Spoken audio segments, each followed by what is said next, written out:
কিছুদিন ধরে জামাইটা কিছু খাইতে পারে না বন্ধুগণ। আপনাদের নজর লেগেছে জামাইয়ের মুখে রুচি নাই তো নাই। তো যাই হোক, জামাইয়ের রুচি ফিরে আনার জন্য এমন এক রেসিপি বানালাম যেটা দিয়ে জামাই 2-3 প্লেট ভাত খেয়ে ফেলেছে। প্রথমে এখানে একটা তেলাপিয়া মাছের পিস নিয়ে নিয়েছি। আপনারা চাইলে যে কোনো মাছ নিতে পারেন বন্ধুগণ। তারপর এখানে কয়েকটা সিম নিয়েছি, 2টা টমেটো নিয়েছি। তারপর এখানে স্বাদ মতো লবণ দিয়ে সুন্দর মতো সিদ্ধ করে নিব। সবকিছু সুন্দর মতো ভালো মতো সিদ্ধ করে নিতে হবে বন্ধুগণ। যখন দেখবেন সবকিছু সুন্দর মতো সিদ্ধ হয়ে গেছে তখন সেট করে চুলার থেকে নামিয়ে নেবেন পানি ঝরিয়ে। তারপর চুলার মধ্যে একটা কালা কুচকুচে কড়াই বসিয়ে সুন্দর মতো কতগুলো শুকনো মরিচ ভাজা ভাজা করে নিতে হবে বন্ধুগণ। একবারে টুসটুসে ভাজা ভাজা করে নিবেন। চলে যাবো পাটাপোতার সাথে যুদ্ধ করতে। পাটাপোতার সাথে যুদ্ধ না করলে মুখের রুচি কোনোভাবেই ফিরে আসার সম্ভাবনা নেই বন্ধুগণ। যাই হোক, সুন্দর মতো 2টা টমেটো নিয়ে নিলাম। তারপর এগুলো জামা কাপড়গুলো একবারে খুলে ফেললাম। খুলে ফেলে সুন্দর মতো বাটাবাটি করে নিলাম। তারপর মাছটা নিয়ে মাছের একটা করে কাটা একবারে বেছে ফেলে দিতে হবে বন্ধুগণ। জামাইয়ের জন্য কত করি কিন্তু দিন শেষে বউ ভালো না, বউ খারাপ। দেখেন, জামাই একটু খেতে পারে না। জামাইয়ের মুখে রুচি ফিরিয়ে আনার জন্য নিজের কত এনার্জি লস করতেছি। তাও যদি জামাইয়ের মনটা পাইতাম বন্ধুগণ, কোনোভাবেই পাওয়া সম্ভব না। যাই হোক, মেয়ে মানুষ হয়ে জন্মাইছি, মানিয়ে নিয়ে চলতে হবে। মানিয়ে নিয়েছি সবকিছু। তারপর কি করলাম, মাছটাও সুন্দর মতো বাটাবাটি করে নিলাম। তারপর সিমগুলোকে সুন্দর মতো বাটাবাটি করে নিতে হবে। একবারে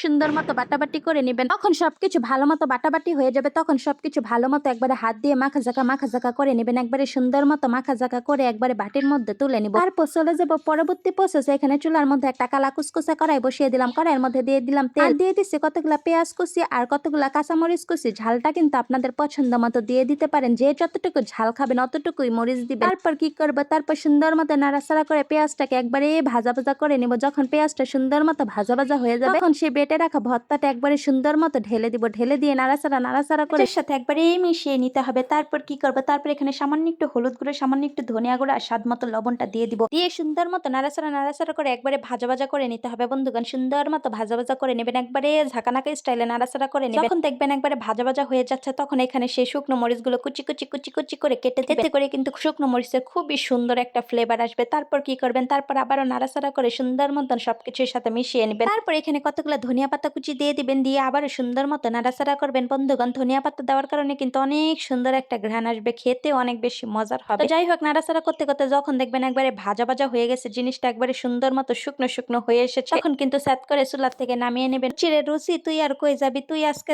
স্যাত করে দেখবি আমার জামাইয়ের মুখে আবার ফেরত আসবি এই রেসিপি দেখে। যাই হোক, 4টা বল বানিয়ে নিলাম সুন্দর মতো। তারপর একবারে গরম গরম ভাতের সাথে জামাইয়ের কাছে নিয়ে গেলাম। জামাই গো জামাই, কতদিন ধরে খাইতে পারো না, লইতে পারো না, তোমার জন্য আজকে দেখো রুচির ওষুধ নিয়ে এসেছি। জামাই বলতেছে তাড়াতাড়ি নিয়ে আসো, পেটে অনেক ক্ষুধা কিন্তু মুখে তো রুচি নাই। তারপর বললাম এটা খেয়ে দেখো, তোমার রুচি আবার ফেরত আসবে। তারপর ঠাস করে একটা বল নিয়ে নিল, নিয়ে সুন্দর মতো গরম গরম ভাতের সাথে মাখামাখি করে মুখের মধ্যে টুস করে দিয়ে দিল। বলতেছে আসলে অনেক বেশি মজার হয়েছে, অনেকদিন পর আজকে পেট ভরে ভাত খাবো। তো যাই হোক, আজকের ভিডিওটি এই পর্যন্ত। ভালো লাগলে লাইক কমেন্ট শেয়ার করতে একটু ভুলবেন না। আল্লাহ হাফেজ।